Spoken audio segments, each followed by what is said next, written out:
just gonna put my foot on the floor and I'm not lifting till I see God or a checkered flag.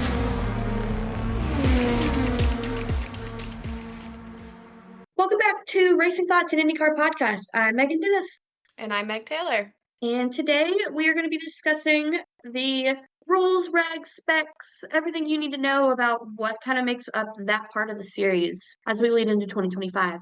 Whether you are new to the sport or whether you've been around for a while, things are kind of constantly changing. Hopefully not within the season this year, but I guess we'll see.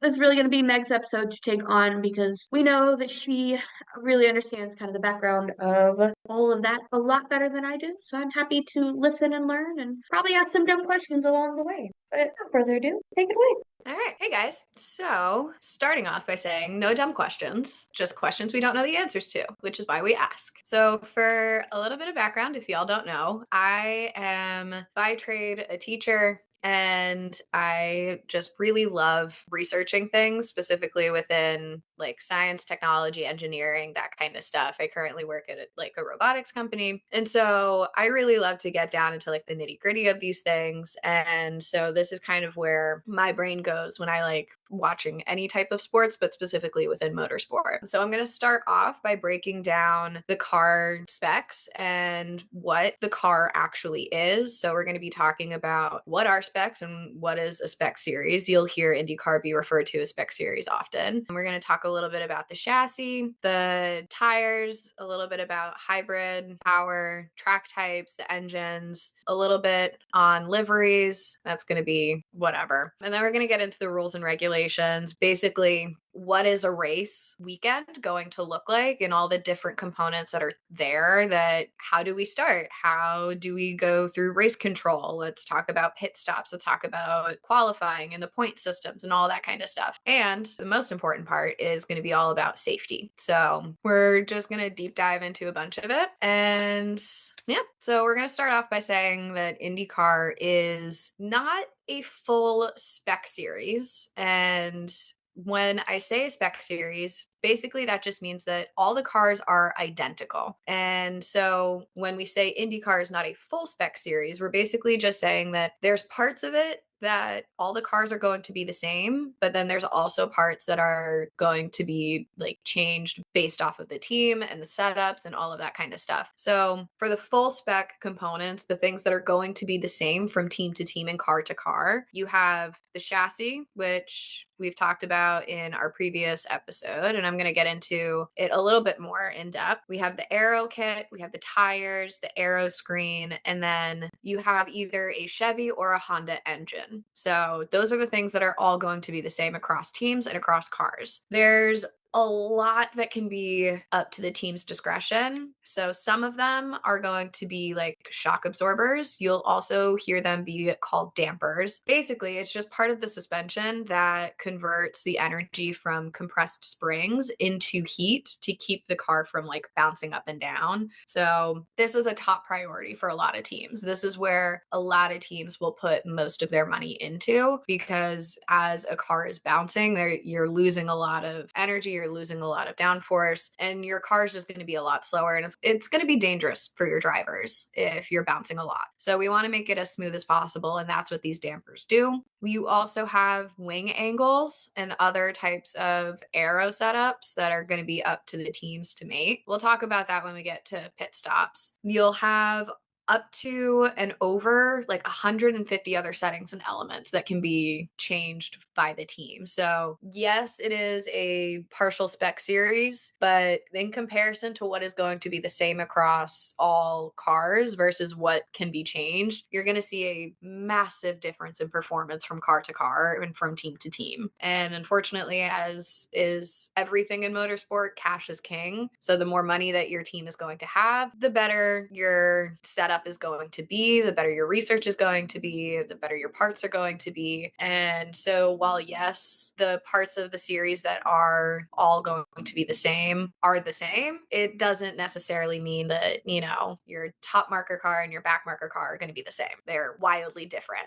Benefits, though, of having spec components is that it is going to keep cost consistent for teams. So it means it's a low barrier for entry for new teams. And these last 2 points are my favorite reasons for having partial spec is it highlights the drivers, the engineering, and the strategy teams. So you're really getting out of the car what you're putting into it with the people, and I think that is really fantastic. I know we have in previous episodes last season talked about, comparisons between F1 and IndyCar, and you will hear me talk about it over and over again of like you really can't compare the two. But one of the things that I really like about IndyCar and having it be a partial spec series is it means that it is actually going to be close competition. So like where in F1 you'll hear, whoever the top driver is of the time, currently it's Max Verstappen, and years prior it was Lewis Hamilton, and go back even further it was Michael Schumacher. And so you hear these big names winning over and over and over again, winning multiple championships, winning constantly in the car, and you will always hear people say, well, they're given the best car, so obviously they're going to be winning championships. Obviously they're going to be winning races when they have the best car on the grid. And what I think having IndyCar be as a partial spec series does is it kind of takes that element of criticism away. And yes, there are a lot of components that are left up to the teams, but you go back to the full spec components, the chassis, the aero kit, the tires, the aero screen, and the engines. Those are your top 5 biggest parts of your car that don't impact anything else really. Like it is consistent, and anything from there is truly up to drivers, engineering, and strategy teams. So for me, having it be a partial spec series takes away that criticism of, oh, well, of course, this driver is going to be at the top constantly because they have the best car. Not necessarily, because every other car also has those major main components that make the car work. So that's all we got for it being a spec series.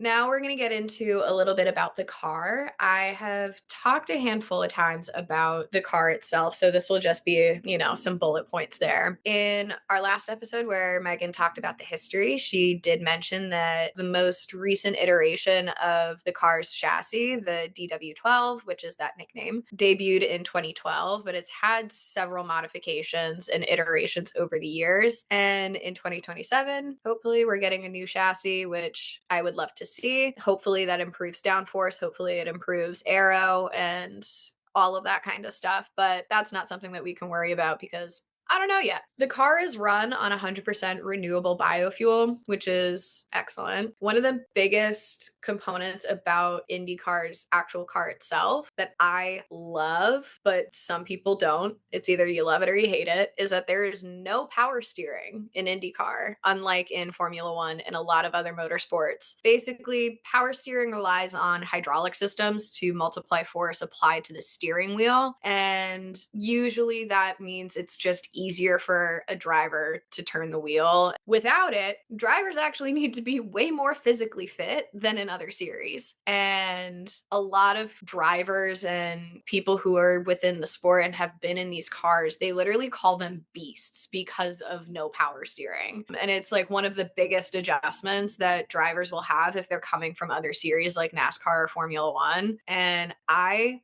freaking love it. I think it is so great. It really just allows the drivers to connect with the car on a very different level. And so that's no power steering. We love to see it. Let's see, we're going to talk about the cars also have aero screens, which protect the drivers from flying debris. It's made up of, this is what we call PPG laminated polycarbonate windscreen, and it's attached to a titanium frame. There's a lot of words. Basically, it is just the windshield that you see in front of the drivers, and we love the aero screen. It protects the drivers not just from flying debris but from cars, and it is meant to withstand an insane amount of force, and like it goes above and over the driver's head, so if a car does flip, and they do, the driver's head is protected. The best comparison that I can give it is the halo in F1. And in my opinion, I like the aero screen better than the halo just because of the actual screen itself, the windshield itself. When you have these major crashes, and I'm going to get into this later on in the episode as well, when you have these major crashes, the cars are literally designed to disintegrate. And that is all about energy distribution around the driver cell. And when you have that happen, you have an insane amount of debris that goes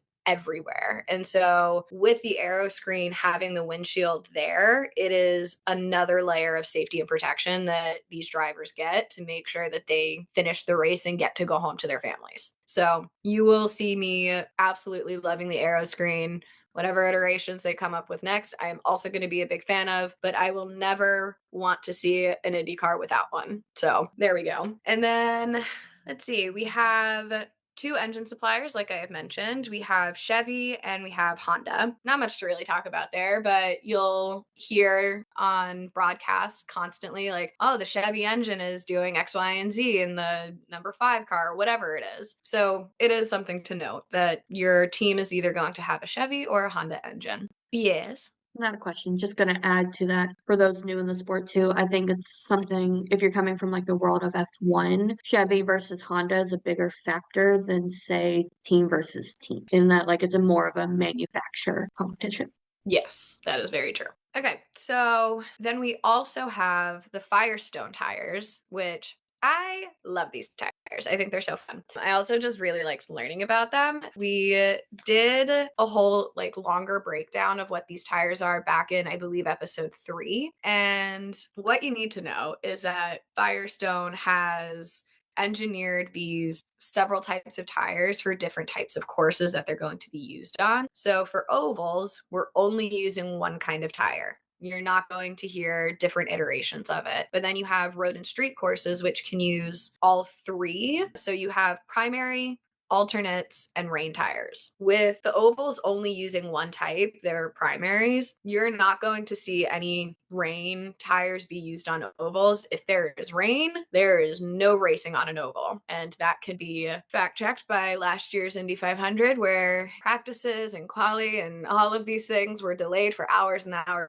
and hours and days because of rain. You know, it's one of those safety things that these tires and these ovals are not meant to be raced in wet conditions. And so safety wise, they're just like, nope, we're not doing that. So they're not using rain tires at all. But during a race that you have on like a road or a street course, you will hear commentators and teams talk about different types of tires and tire strategy. So you'll hear what they call primaries, which are primary black, and they are basically competitive balance between speed, cornering, and durability. You have 2 types of alternates. So varies based off of the track and based off of what they're being told to use, but you won't see both of the alternate tires be used in a single race. So just throwing that out there. So first kind of alternate you have are Reds, and these are a softer compound which allows for faster speeds and better cornering, but they wear down a lot faster. So alternates tend to be the fastest tire. So if you want to get like a really quick lap timer, you're trying to overtake a lot in the very early stints, you'll see a lot of those drivers try to put on alternate Reds to make up a lot of places first and then go to primary blacks, which is what you would use for a longer stint. And then you also have alternate greens, which are a relatively new addition into IndyCar. So in 2023, these are for street courses, and they are made from a natural rubber from Waiuli shrubs. And yeah, that's really all there is for that kind of breakdown. And then, so that is all for the alternate. So like I said, you're either going to see alternate sticker reds or you'll see alternate sticker greens. You're never going to see red and green on the same course. And then, like I said before, you also have rain tires. So this is for wet conditions. Shocking, I know. And they have a grooved tread pattern that improves the grip control and it helps prevent hydroplaning. So basically those grooves take the water and they are designed to move the water out from underneath the tire and out to the side or out behind. And so when you see these cars driving in wet conditions, you'll see that there's a massive amount of spray. That is because those rain tires are doing their job. And like I said, those are only on road and street courses, so no ovals. With tires come a lot of strategy. And this is where teams kind of shine with their strategy calls, but it really is kind of anything can happen during these races. So you can have a perfectly planned strategy and then a caution gets thrown out there, or conditions change, or who knows what happens. And so strategy changes and tire strategy changes. Basically, what you're trying to do is to get the drivers on the right kind of rubber at the right time. So like I said, the primary blacks take a little bit longer to kind of warm up and get into their peak heat and, their tread and stickiness, but they last a lot longer. So if you're trying to go for a longer stint, you're going to want the primary blacks. The drivers and teams are given 2 compounds, which they must use in every dry race. So very similar to Formula One, if you're coming from that space, you have to do a tire change and it has to be on a different compound. So, for example, if a driver starts on the primary blacks, they are going to do their stint for however many laps that's going to last, because that does also change based off of the track. If they start on primary blacks, after their stint, they come in for a pit stop, and then they can either choose to stay on another set of primaries or they go to an alternate. Now, this is where strategy comes into play of like, all right, well, when do we want to use the fastest tire? When do we want to use the softer compound? Where does that line up? And a lot of that decision making is a result of qualifying position. What are the track temperatures like? What is going on around you? Are you in a intense battle with one specific driver for championship points? All of those things impact the pit stop strategy for the tires. So basically, that's all that is for the tires, but there are rules for it. So within 30 minutes of qualifying ending, the driver entrant has to notify race control what tire they're going to use at the start of the race. So that's why these practice sessions are super important for different types of tire testing. And that's why you see so many drivers want to get out for as long as possible and at different times as well, is so that they can see the data from different factors that are going to change tire performance as well. And then something that I learned last year that I did not know is that the car must complete 2 full laps on each compound. This was brought to my attention last year when Pato did not complete 2 full laps. I think he started on the alternates, and then there was 1 lap that was under safety car, and he went into the pits, changed it out for the primaries, and that did not count because it was only 1 lap of green flag racing. And so he had to change his strategy from there because he wanted to get his alternate stint out of the way early. So stuff like that happens. And so, as these things change, tire strategy changes, and that's all we have for it. Question. So I don't know if it really qualifies as a question, but you mentioned oval races are primary only, but did we not see Nashville this year? They had to run alternate tires. Yeah, Nashville last year had a very interesting tire situation because Firestone was working to create a newer compound for Nashville specifically, because Nashville is a concrete oval. And so that's all that was. They still, were using the primary blacks, but that was more so of well, how are these newer tires going to fare on this surface and in this track style? So that's that. Let's go back to my notes. So that is my monologue on the Firestone tires. And if you do ever go to a race, by the way, Firehawk, we love you. You're my best friend. Come on the podcast anytime. We love you, Firehawk. So Firehawk is Firestone's mascot that you will see running amok through the paddock and the pit, and it is fantastic. We love him. So shout out Firehawk. Moving right along, the biggest development in the car in recent years is the hybrid power. I have done a full deep dive episode on hybrid power. It is a bonus episode. When they had first launched, And I will give you a few like pieces of information that are necessary, but if you really want to understand how the hybrid system came to be and how it was built and engineered and all of like the very nitty-gritty parts of it, because I did go a little crazy with it, but you know what? Listen, ADHD brain, it was a rabbit hole I needed to understand. So there is that bonus episode, but basically what you need to know is that hybrid power was thought about years and years ago because F1 had started using hybrid power and Indy wanted to get into that as well. So hybrid power was supposed to be debuted at the beginning of last season, so the beginning of the 2024 season. And you know what? I respect the hell out of everybody who was there, but they decided that the hybrid system was not ready to go at the beginning of the season. And so they pushed it to being in the mid-season, which was a little bit weird, but you know what? Here we are. Basically, the hybrid system, it sits entirely separate from the engine, so it is not a part of the engine system, totally separate power. It was actually developed in collaboration between Chevy and Honda, who are, like I said, the two main engine suppliers, which was really cool to see those two manufacturers who are fiercely like competing with each other throughout the season come together to put together a whole new power system that all of the cars are going to benefit from. And basically what you have is a low voltage, so 48 volt MGU, which is called a motor generator unit, and that serves as the main power when starting the car.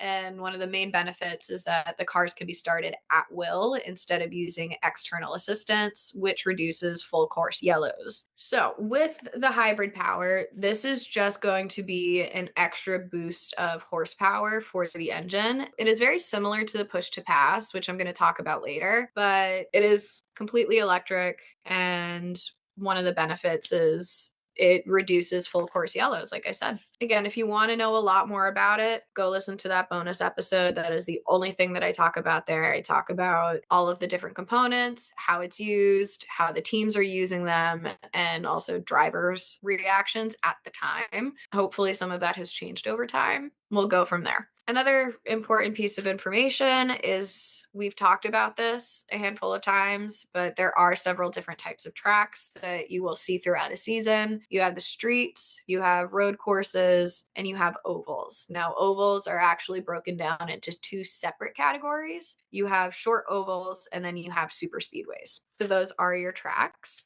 And now, kind of getting into our rules and regulations about a race itself. As with any motorsport series, you have flags and different colors that mean different things. So this will be very quick because it's not too different than any other motorsport series, but if you are new to motorsport in general, this is important information. So first you have a green flag. That is your race start or a race restart. And I'm going to talk about restarts in a second. You also have yellow flags, which basically just means that there's a hazard or there's a crash in a certain spot and the cars need to slow down immediately. Now, there's rules that are different for ovals and for road and street courses. So for ovals, if a yellow flag is out, there is no passing allowed and you have to be behind a pace car. And then on road and street courses, if you have a single yellow, you slow down where that yellow flag is displayed, and that's it. That's the only spot that you really need to slow down in. And then if it is a double yellow flag, then no passing and you have to be behind the pace car. Red flag means that the session or the race is halted for the time being. There is no driving on the track, nothing. Usually that means that there has been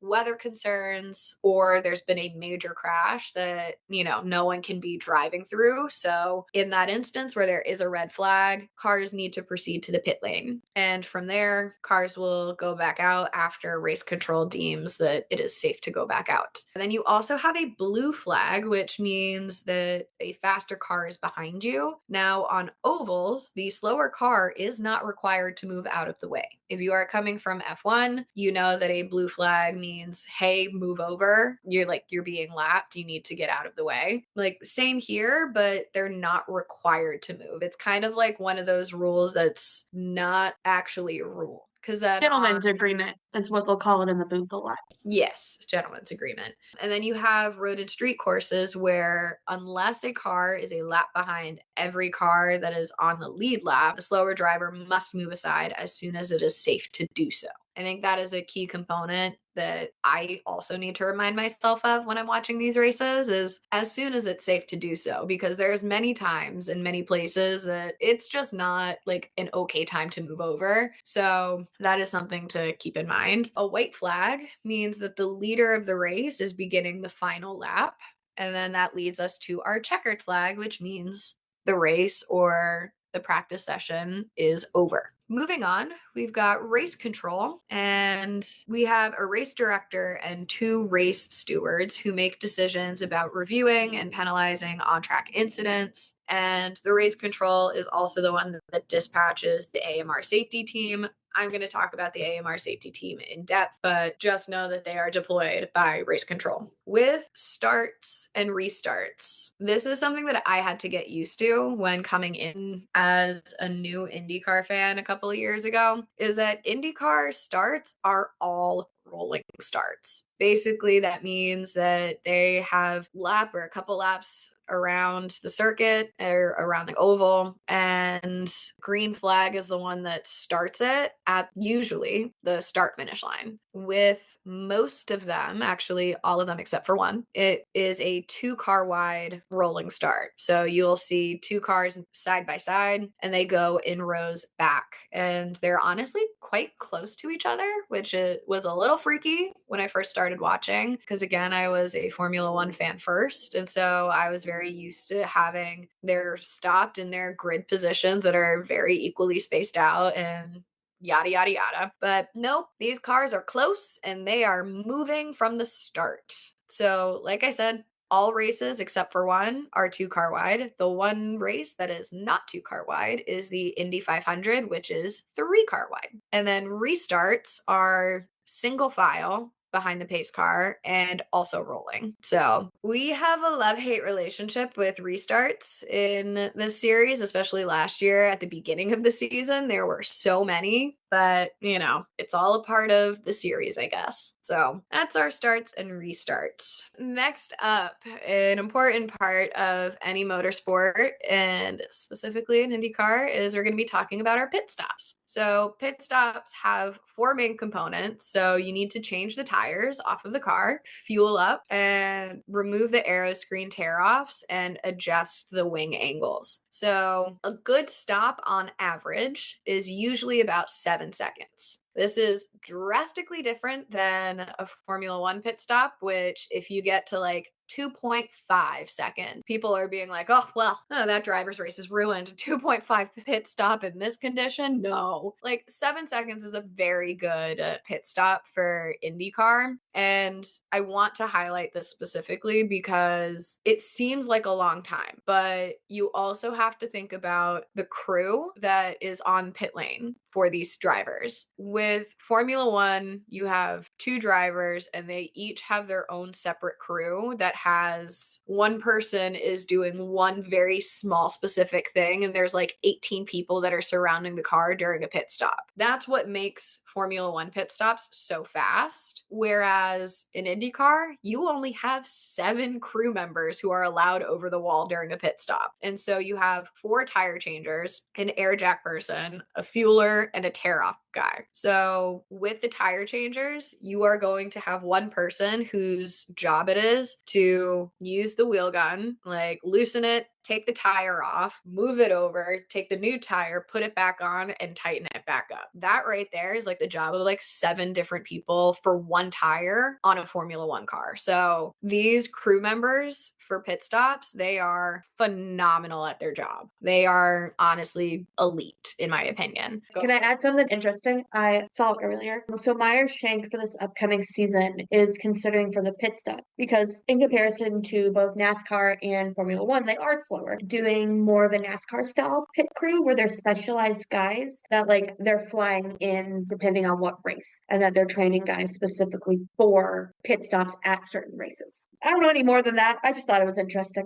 That is very interesting. I would be very intrigued to see how that turns out. But something else that you will see talked about a lot on broadcast is during a pit stop, who is fueling up? So this was a big component last year for a couple of races, for a couple of drivers, where certain teams decided not to fuel during pit stops. And that meant that these drivers had to finish races on fuel save, or they just did not have enough fuel at all to finish the race. So fueling is a big part of strategy as well. And during the broadcast and during races and during certain stints, you'll hear like the driver's strategist in the radio talking about, oh, you need to go into fuel save. So where Formula One is, they're down to the milliliter of how much fuel is needed for the race, plus whatever is needed for post-race testing to make sure that they're in compliance with all the rules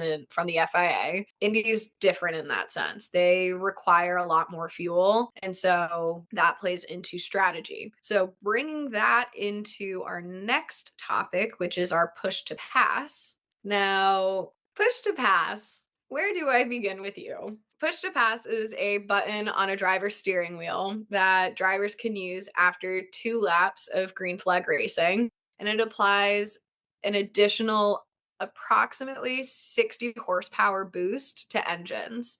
There are rules to it.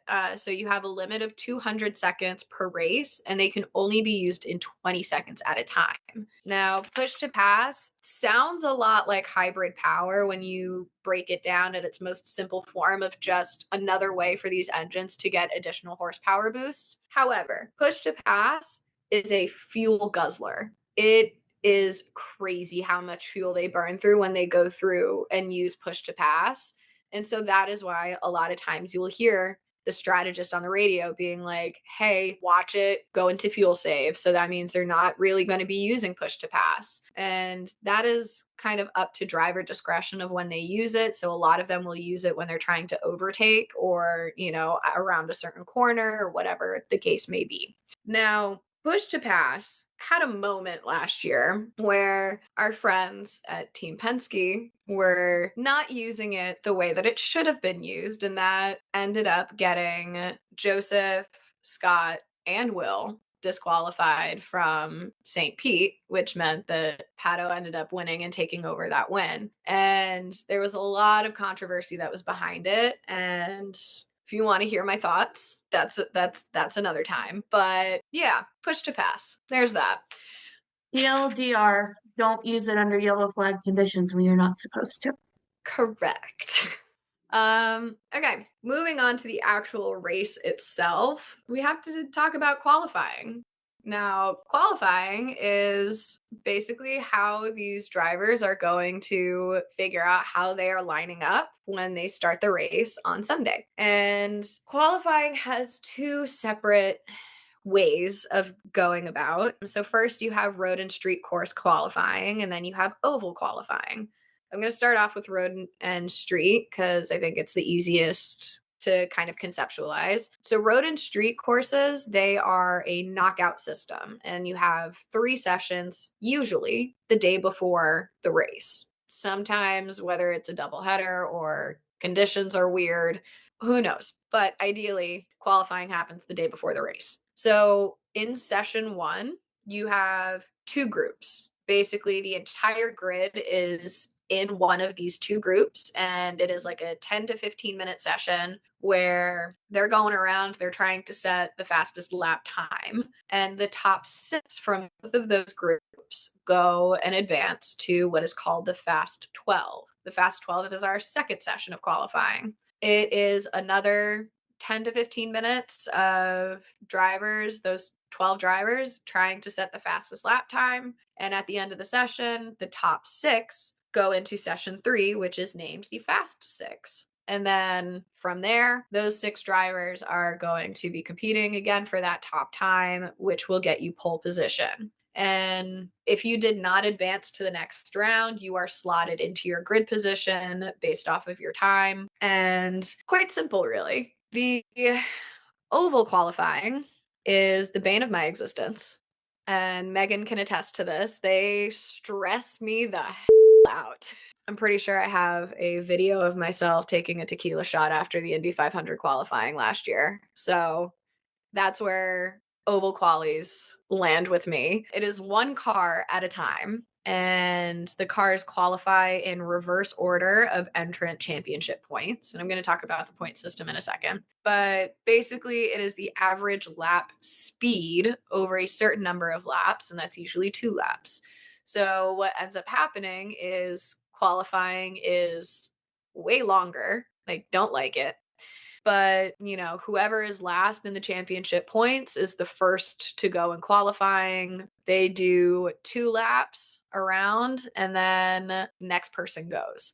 The 500 has a very separate system of qualifying than just that. And I think we can talk about that a little bit closer to the actual 500 itself. 100%. We got a whole month of May to cover. Yeah, whole month of May is going to be a lot. So we'll talk about the Indy 500 qualifying procedures later. But do know that it is similar in the sense that it is one car at a time, reverse order from championship points, and it is average lap speed.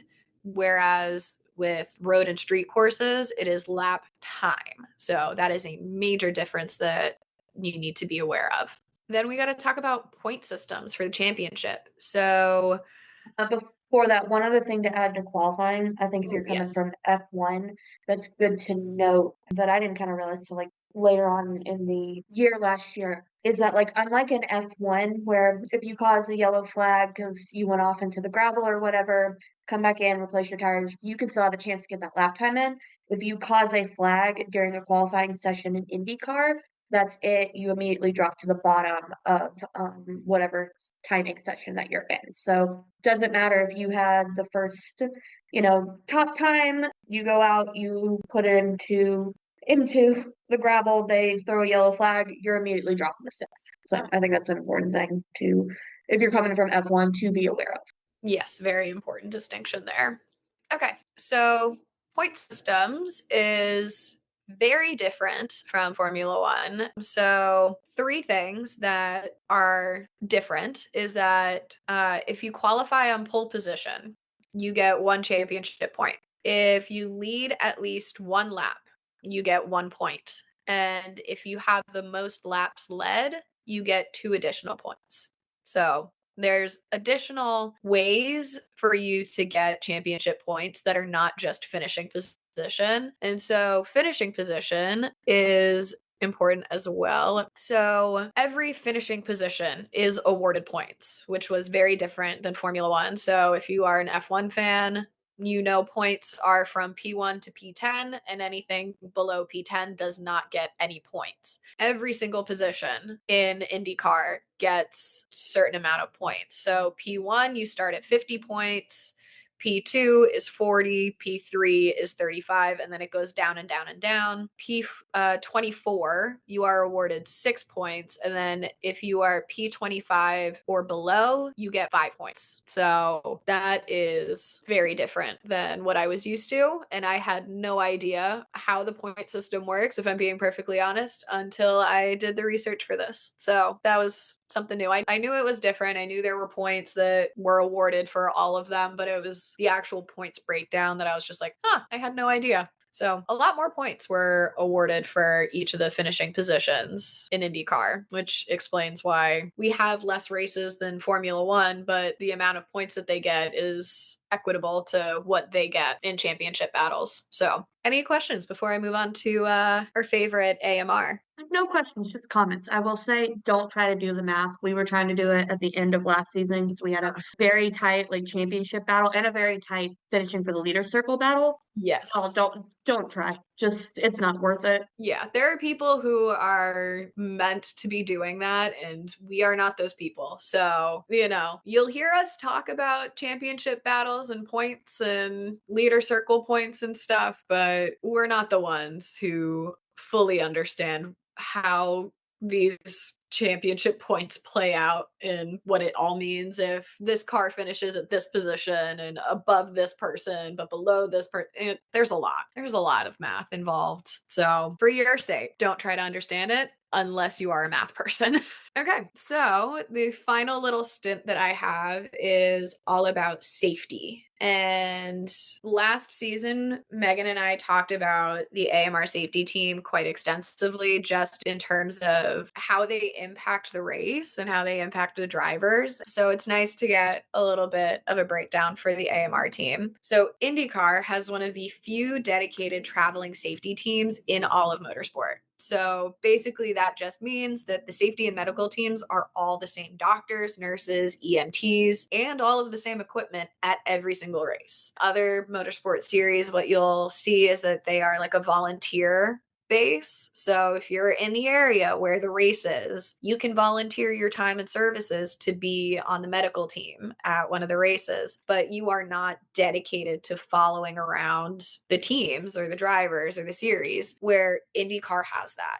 And I think that is a huge benefit for the series itself, is you have the same doctors and nurses and EMTs and the care providers. You get to know these drivers. There's a lot more of a connection that's there. And I think that, I might be putting words into their mouth, but this is just how it is portrayed and how I see it as a viewer, is knowing that it is the same team at every single race. It comes across that they care a lot more about their drivers than other series. Like one of the major criticisms of F1's safety care is that they just don't. They don't care. And that's a whole can of worms that we are not going to open because we're not an F1 podcast. But it was really, really nice to be able to be a fan of this series and confidently say that, hey, I really think that this series cares about driver safety. And it's not just from having a dedicated team, but I do think that having that dedicated team is a huge part of that.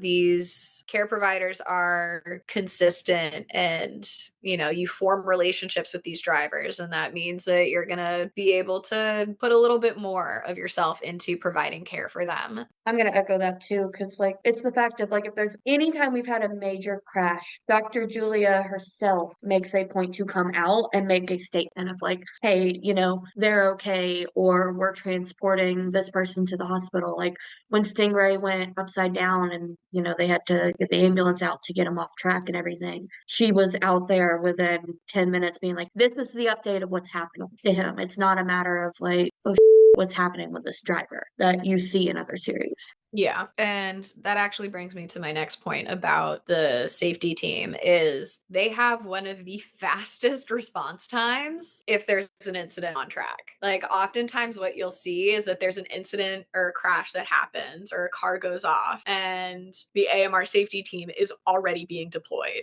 Like it's insane how fast they get there. And I love to see it. Something else that I had just learned in doing the research for this is that the AMR safety team actually works directly with the IndyCar series to develop new protocols to protect the drivers and crew. So again, this just goes back to echo my point of I really think IndyCar cares a lot more about its drivers and crew than any other motorsport series because of how closely this AMR safety team works with IndyCar, with the drivers, with the crew. And it's truly just, all right, you guys care about this and you love to see it. So shout out to the AMR safety team. We love you. Keep doing the best work that you do. And I will sing your praises every single day. So going into some more safety bits with the car itself, you will see that there's 3 major components of the car that have to do with the safety. And I've kind of talked about some of it a little bit, but first off, what you'll see are what are called tethers. And this basically just keeps the parts attached to the car during impact. And it still allows the crash energy to dissipate without a large amount of debris flying on track. And then when you do get debris flying on track, like I have mentioned previously already, we have the aero screen. So that is a ballistic material windshield, and that protects the driver's head and neck. And it was introduced in 2020, very similar to the Halo. Very strong material with a titanium frame, protects the driver from when they get flipped over or if there is a car on top of them or however their crash may have ended. It basically just ensures the safety of the driver's head and neck. So we don't want any decapitations. So shout out Aeroscreen. And then additionally, what you will see during a crash is a driver safety cell. So this is where the driver is enclosed in a reinforced, basically, cell or like a pod. And in a crash, the car is designed to completely disintegrate. And I will just have one thing that I need to say before I move on to my next point about it is I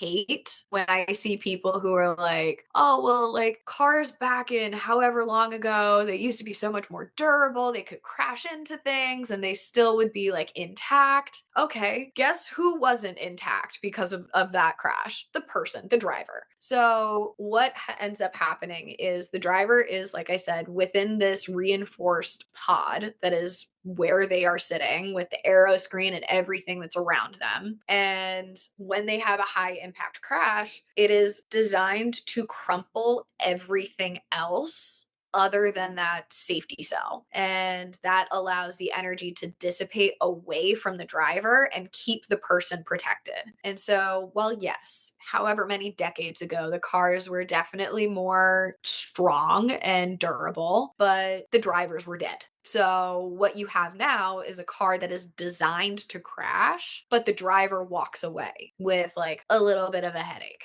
or like a little bit of bruising. So like, you know, we love the safety cell. Don't come for it. I will fight you on it.